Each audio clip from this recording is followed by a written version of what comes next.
सीता स्वयंवर में राजा जनक ने राजा दशरथ को निमंत्रण क्यों नहीं भेजा।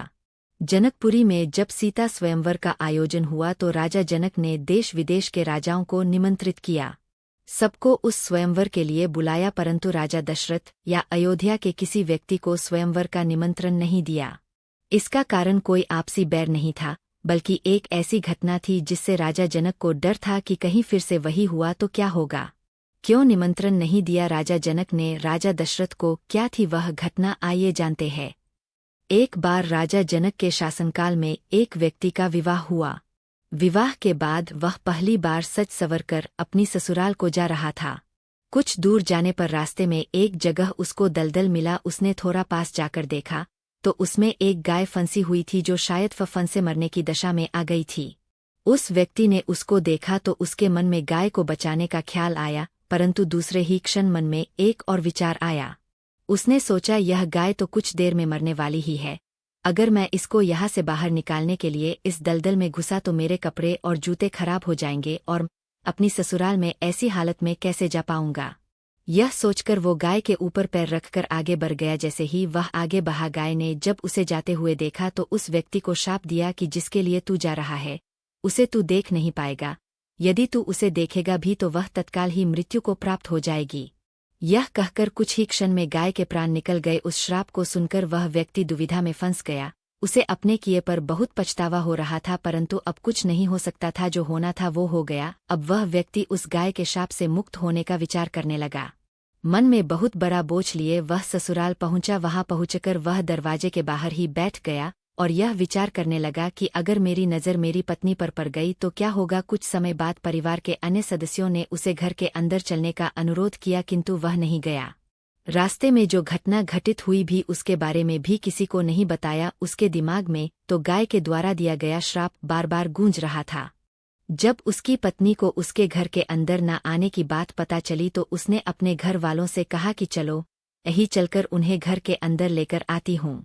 पत्नी ने जब जाकर उससे कहा कि आप घर के अंदर क्यों नहीं आ रहे हो, और मैं जो भी बोल रही हूँ उसे सुनकर भी मेरे सामने होते हुए भी मेरी ओर क्यों नहीं देखते हो।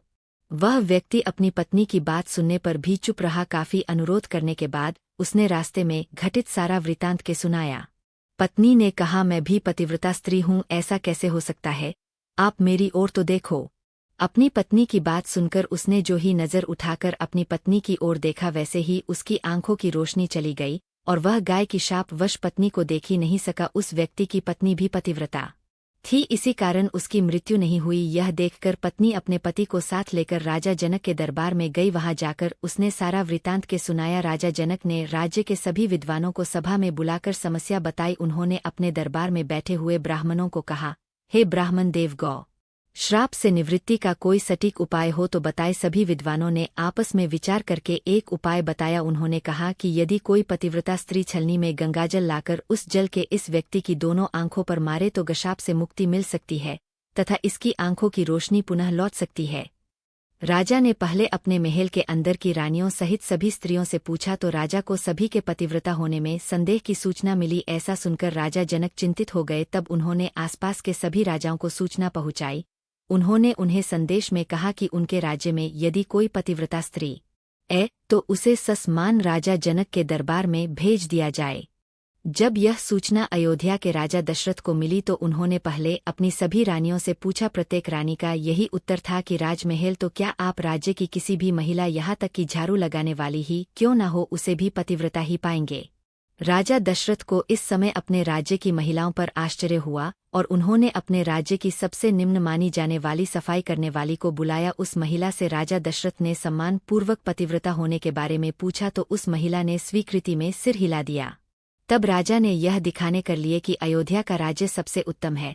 उस महिला को ही राज सम्मान के साथ जनकपुर को भेज दिया। राजा जनक ने उस महिला का पूर्ण राजसी ठाठ बात से स्वागत व सम्मान किया। तब राजा ने उस महिला को समस्या बताई, साथ ही ब्राह्मणों द्वारा जो उपाय बताया गया था वह भी बताया।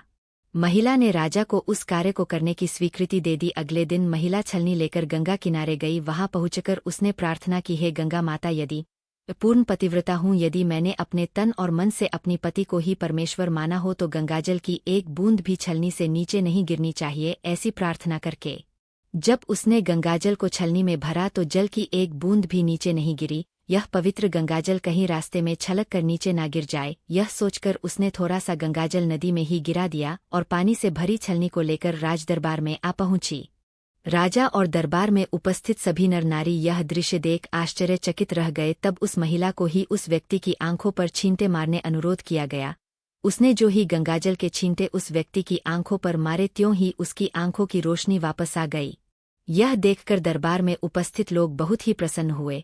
तब उस महिला को पूरे राज सम्मान के साथ पारितोषिक दिया गया। जब उस महिला ने अपने राज्य को वापस जाने की अनुमति मांगी तो राजा जनक ने अनुमति देते हुए जिज्ञासावश उस महिला से उसकी जाति के बारे में पूछा। तब उस महिला द्वारा बताए जाने पर राजा आश्चर्यचकित हो गए। यही कारण था कि सीता स्वयंवर के समय राजा ने सोचा कि जिस राज्य की सफाई करने वाली इतनी पतिव्रता है तो उसका पति कितना शक्तिशाली होगा। यदि राजा दशरथ ने उसी प्रकार के किसी निम्न श्रेणी के व्यक्ति को स्वयंवर में भेज दिया और अगर उसने धनुष संधान लिया तो क्या होगा। राजकुमारी किसी निम्न श्रेणी के व्यक्ति को नवर ले, यही सोचकर अयोध्या नरेश राजा जनक ने राजा दशरथ को निमंत्रण नहीं भेजा। किंतु विधाता की लेखनी को भला कोई आज तक टाल सका है। वही हुआ जो होना था। अयोध्या के राजकुमार वन में विचरण करते हुए अपने गुरु के साथ जनकपुर पहुंची गए तथा धनुष तोड़कर राजकुमार राम ने सुकुमारी सीता का वरण कर ही लिया। बोलो जय सिया राम। दोस्तों, आपको यह कथा कैसी लगी कृपया कमेंट करके जरूर बताएं। वीडियो पसंद आया हो तो लाइक करें और ऐसी ही और भी बहुत सारी कहानियों, कथाओं एवं जानकारियों को सुनने के लिए चैनल को सब्सक्राइब जरूर करें।